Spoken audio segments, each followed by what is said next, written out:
Hello বন্ধুরা, বাংলাদেশ নৌবাহিনীর নাবিক ও এমওডিসি নৌ নিয়োগ বিজ্ঞপ্তি প্রকাশিত হয়েছে 2025 ব্যাচে। আবেদন করতে কি কি যোগ্যতা লাগবে, আবেদন শুরু এবং আবেদন শেষ তারিখ জানতে পারবেন এই ভিডিও থেকে। তাই ভিডিওটি প্রথম থেকে শেষ পর্যন্ত দেখার বিশেষ অনুরোধ রইল। উপযুক্ততা ও পদসংখ্যা: ডিইউইউসি সিম্যান কমিউনিকেশন টেকনিক্যাল, পদসংখ্যা 329। শিক্ষাগত যোগ্যতা: ন্যূনতম এসএসসি বিজ্ঞান বিভাগ অথবা মাদ্রাসা বিজ্ঞান বিভাগ অথবা ভোকেশনাল, জিপিএ 3.50 ও ততুর্থ। এসএসসি পরীক্ষায় উচ্চতর গণিতধারী প্রার্থী এবং VN dockyard cooperative society technical institute হতে ন্যূনতম এক গ্রেড প্রাপ্ত প্রার্থীদের অগ্রাধিকার প্রদান করা হবে। সকল জেলা থেকেই প্রার্থীরা আবেদন করতে পারবে। মেডিকেল, পদসংখ্যা 13। শিক্ষাগত যোগ্যতা: ন্যূনতম জীববিজ্ঞান সহ এসএসসি বিজ্ঞান শাখা অথবা সমমান, জিপিএ 3.50 ততুর্থ। পেট্রোলম্যান, পদসংখ্যা 8টি। শিক্ষাগত যোগ্যতা: ন্যূনতম এসএসসি অথবা সমমান, মাদ্রাসা ও ভোকেশনাল, জিপিএ 3 ও ততুর্থ। জেলা সকল। স্টোর, পদসংখ্যা 22। শিক্ষাগত যোগ্যতা: ন্যূনতম এসএসসি অথবা সমমান, মাদ্রাসা ও ভোকেশনাল, জিপিএ 3.00 ও ততুর্থ। স্টোর, পদসংখ্যা 22। শিক্ষাগত যোগ্যতা: ন্যূনতম এসএসসি সমমান ও ভোকেশনাল, জিপিএ 3.00 ও চতুর্থ। এমওডিসি নৌ, পদসংখ্যা 8। শিক্ষাগত যোগ্যতা: ন্যূনতম এসএসসি সমমান, মাদ্রাসা ও ভোকেশনাল, জিপিএ 3.00 ও চতুর্থ। পদসংখ্যা 28।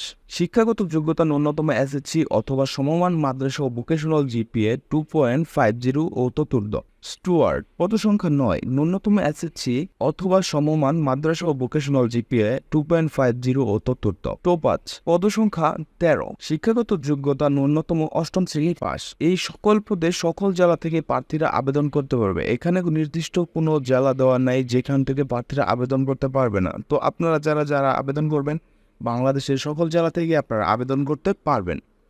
এরপর রয়েছে শারীরিক যোগ্যতা। শাখা পদ: সিমেন, উচ্চতা লাগবে 5 ফুট 6 ইঞ্চি, বুকের মাপ হতে হবে 30 ইঞ্চি থেকে 32 ইঞ্চি, সম্প্রসারণ 2 ইঞ্চি, ওজন বয়স ও উচ্চতা অনুযায়ী হতে হবে। চোখের দৃষ্টি 6/6। পেট্রোলম্যান, উচ্চতা 5 ফুট 8 ইঞ্চি। এখানে কিন্তু উচ্চতা একটু বেশি লাগবে। পেট্রোলম্যানে কিন্তু আপনার হাইটটা দেখে, ঠিক আছে? তো এই জন্য পেট্রোলম্যানের উচ্চতা কিন্তু সবসময় বেশিই লাগে। তো বুকের মাপ লাগবে আপনার 30 ইঞ্চি থেকে 32 ইঞ্চি, সম্প্রসারণ 2 ইঞ্চি, ওজন বয়স ও উচ্চতা অনুযায়ী।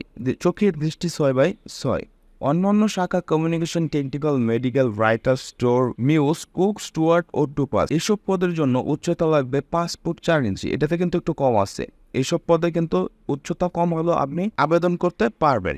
বুকের মাপ হতে হবে 30 থেকে 32 ইঞ্চি, সম্প্রসারণ 2 ইঞ্চি, ওজন বয়স ও উচ্চতা অনুযায়ী।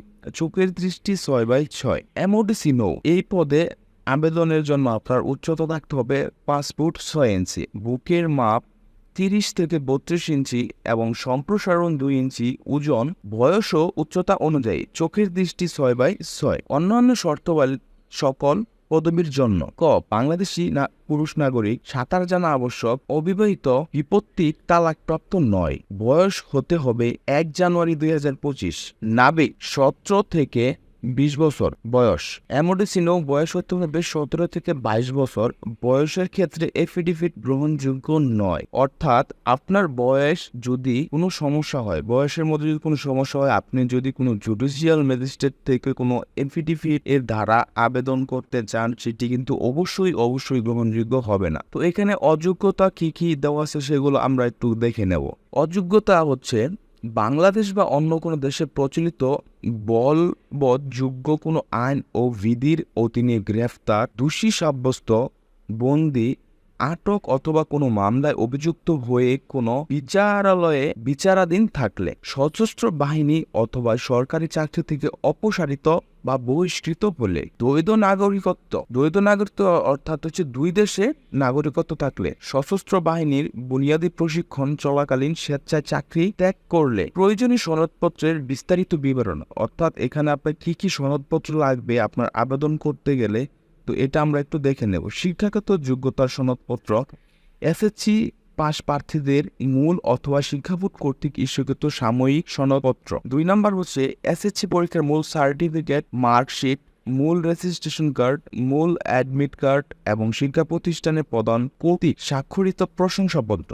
উল্লেখযোগ্য কোনো কারণে যারা মূল কাগজপত্র দিতে অপারগ হবে তারা ভর্তি হওয়ার সময় ফটোকপি প্রথম শ্রেণীর গেজেটেড অফিসার কর্তৃক সত্যায়িত জমা দিলে চলবে। এখানে কিন্তু একটা সুবিধা দিয়ে দিচ্ছে তারা, যে আপনার যদি মেইন কপিগুলো না থাকে ডকুমেন্টসের, মানে আপনার শিক্ষাগত যোগ্যতার, তাহলে কিন্তু আপনি প্রথম শ্রেণীর গেজেটেড অফিসের দ্বারা সত্যায়িত করে ফটোকপি কিন্তু আপনি জমা দিতে পারবেন। তবে নবীন নাবিক প্রশিক্ষণ বিদ্যালয়, বনজা, শেরেবাংলা, লালুয়া, কালাপাড়া, পটুয়াখালীতে প্রশিক্ষণের জন্য যোগদানের সময় অবশ্যই মূল কপি জমা দিতে হবে। অর্থাৎ আপনি যখন চাকরিতে চলে যাবেন, মানে আপনার চাকরিটা হয়ে গেছে, তখন কিন্তু আপনার অবশ্যই মূল কাগজপত্রগুলো আপনার জমা দিতে হবে। এছাড়া কিন্তু আপনি বাদ পড়ে যাবেন। এই বিষয়টা কিন্তু আপনাদের অবশ্যই মাথায় রাখতে হবে। এরপর হচ্ছে অধিক শিক্ষাগত যোগ্যতা যে কোনো প্রার্থীকে ভর্তি করা যাবে।